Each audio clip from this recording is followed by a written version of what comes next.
श्रीमती गोमती देवी, PG college Badagaon. आज हम BA part first political science second प्रतिनिधि भारतीय राजनीतिक विचारक मनु के परराष्ट्र संबंधी विचारों का अध्ययन कर रहे थे। उनमें हमने मंडल सिद्धांत का अध्ययन कर लिया, षड्गुण नीति का अध्ययन कर लिया। आज हम परराष्ट्र संबंधों को ही आगे बढ़ाते हुए उसने जो उपाय बताए हैं उसका अध्ययन करेंगे। दूत व गुप्तचर व्यवस्था का अध्ययन करेंगे। तो मनु ने 4 उपाय बताए युद्धों को रोकने के लिए या दूसरे राज्यों के साथ संबंध स्थापित करने के लिए 4 उपाय बताए। साम, दान, भेद, दंड। साम का कि सबसे पहले दूसरे राज्य को अपने पक्ष में करने के लिए साम यानी उसको समझा बुझा करके प्रेम से अपने पक्ष में करने का प्रयास करना चाहिए, मैत्रीपूर्ण संबंध स्थापित करने का प्रयास करना चाहिए। यदि इस प्रकार से भी कोई राजा अपने पक्ष में नहीं आता, अपना मित्र राजा नहीं बनता है, तो दान उस राजा को प्रलोभन दे करके अपने राज्य का कुछ भाग दे करके उसको अपने पक्ष में करने का प्रयास करना चाहिए।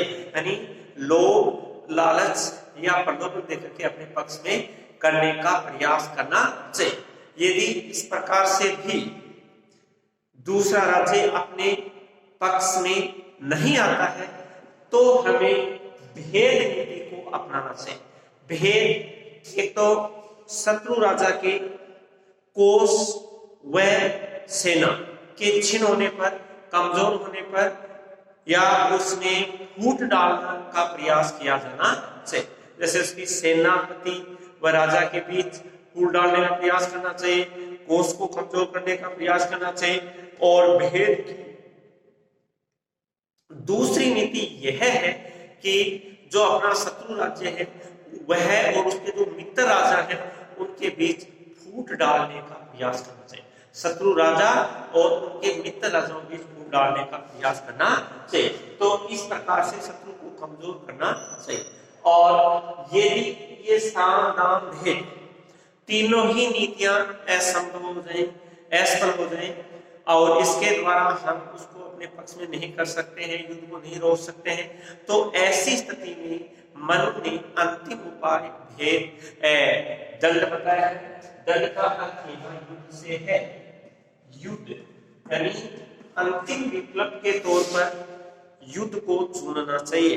मनु कहता है कि यदि युद्ध आवश्यक हो तो इस प्रकार से क्या करना चाहिए कि शत्रु राजा की प्रजा को, जनधन को कम से कम नुकसान हो, उचित रीति नीति से धर्म की नीतियों के अनुसार, धर्म शास्त्र के अनुसार जो नियम बताए गए हैं उसी के अनुसार, नैतिकता के अनुसार युद्ध करना चाहिए।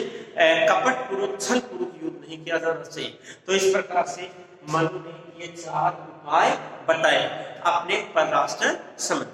तो ये तो है सैद्धांतिक पक्ष, मंडल सिद्धांत, षड्गुण नीति और उपाय, ये सैद्धांतिक पक्ष। परराष्ट्र संबंधों के व्यवहारिक पक्ष, परराष्ट्र संबंधों के व्यवहारिक पक्ष भी है। परराष्ट्र संबंधों के व्यवहारिक पक्षों में दूत व गुप्तचर व्यवस्था आती है।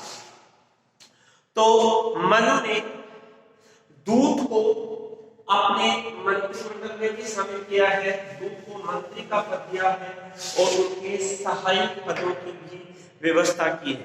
दूत का दूसरे राज्यों के साथ संबंध स्थापित करने में बड़ा ही महत्वपूर्ण स्थान होता है, महत्वपूर्ण भूमिका होती है।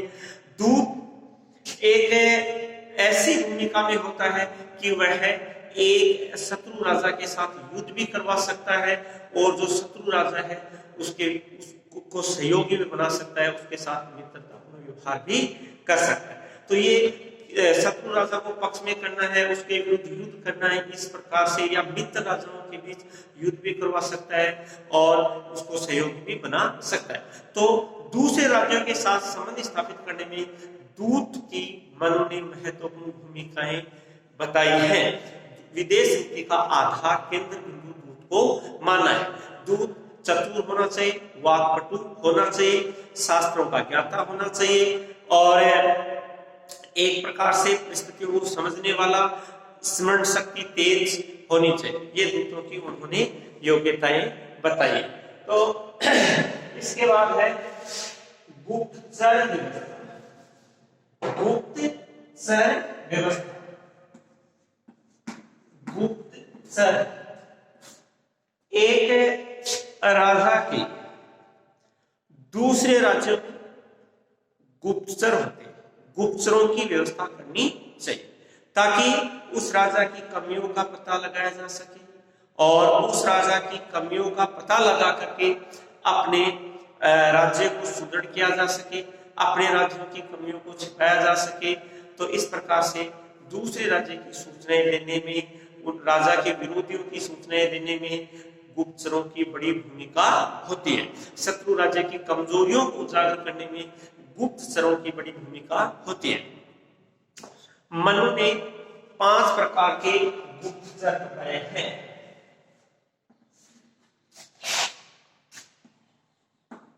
काप्टिक, काप्टिक, उदास्थित,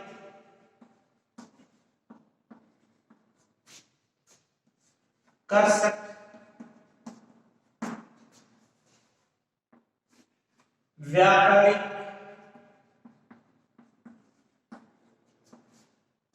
और तापस। कर्षक, व्यापारिक और तापस, ये 5 प्रकार के गुप्तचरों की श्रेणियां मनु ने बताई। काप्टिक यानी काप्टिक है जो छल व कपटपूर्ण व्यवहार करने में पारंगत हो, कपट व छलपूर्ण व्यवहार करने में पारंगत हो। ऐसे गुप्तचर, एक राजा के गुप्तचर दूसरे राज्य में रहते हैं और उनके विरोधियों की, उनकी कमजोरी की सूचना अपने राजा तक पहुंचाते हैं। तो इस प्रकार से कपट व छलपूर्ण जो व्यवहार करके और राजा को अपने दूसरे राज्यों की सूचनाएं देते हैं उसको काप्टिक गुप्तचर कहते हैं। उदास्थित, नकली, नकली सन्यासी, नकली सन्यासी साधु दूत बनकर के, नकली सन्यासी साधु का जीवन बनकर के दूसरे राज्यों में जीते हैं, उन राज्यों की कमजोरियों व राजा के विरोधियों की सूचनाएं राजा तक पहुंचाते हैं। तो इस प्रकार के जो होते हैं गुप्तचर होते हैं वो उदास्थित गुप्तचर कहलाते हैं, जो नकली सन्यासियों साधु का जीवन व्यतीत करते हैं और तीक्ष्ण बुद्धि वाले होते हैं और अपने राजा को दूसरे राज्यों की सूचनाएं देते हैं, उनकी कमजोरियों की सूचनाएं देते हैं। और ये छल व कपटी होते हैं, छल व कपट पूर्ण व्यवहार, छल व कपटपूर्ण व्यवहार करते हैं। ये नकली सन्यासी साधु का जीवन व्यतीत करते हैं। और कर्षक जो नकली किसान का जीवन, नकली किसान, नकली किसान का जीवन दूसरे राज्यों में जीते हैं, कर्षक का भेष बना करके रहते हैं लेकिन कर्षक का कार्य नहीं करते हैं, उस राज्य की सूचनाओं को अपने राजाओं तक पहुंचाने का प्रयास करते हैं।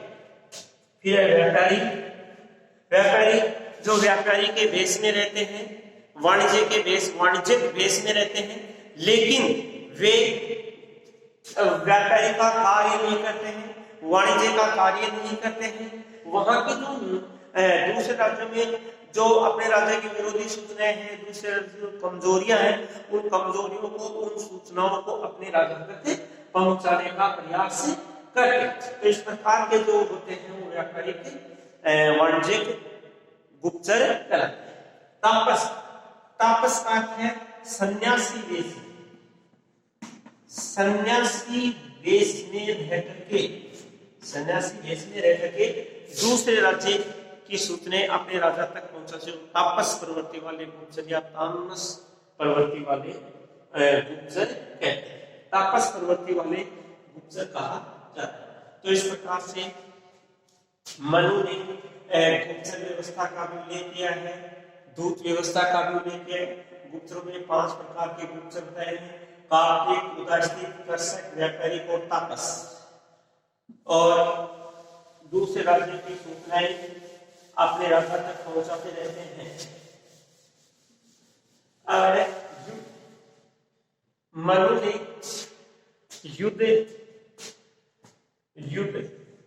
मनु ने युद्ध के 2 प्रकार बताए हैं, एक तो कूट युद्ध और एक धर्म युद्ध। एक तो कूट युद्ध, एक धर्म युद्ध। कूट युद्ध कपट या छल पूर्वक युद्ध किया जाता है, जिसमें युद्ध की रीति नीतियों का पालन नहीं किया जाता है, उसको कूट युद्ध, कपट या छल युद्ध कहा जाता है। दूसरा धर्म युद्ध, ऐसा युद्ध जो धर्म के अनुसार किया जाता है, शास्त्रों में जो युद्ध की नीति है, रीति है, उसका पालन किया जाता है, उसको धर्म युद्ध कहते हैं। तो इस प्रकार से मनु ने परराष्ट्र संबंधों में ये एक राजा को दूसरे राज्यों के साथ किस प्रकार के संबंध स्थापित करना चाहिए, किस प्रकार के व्यवहार करना चाहिए, विस्तार से वर्णन किया है, जिसमें मंडल सिद्धांत के बारे में बताया है, षड्गुण नीति बताई है, उपाय बताए हैं, दूत व गुप्तचर व्यवस्था बताई है, अंत में युद्ध के बारे में भी बताया।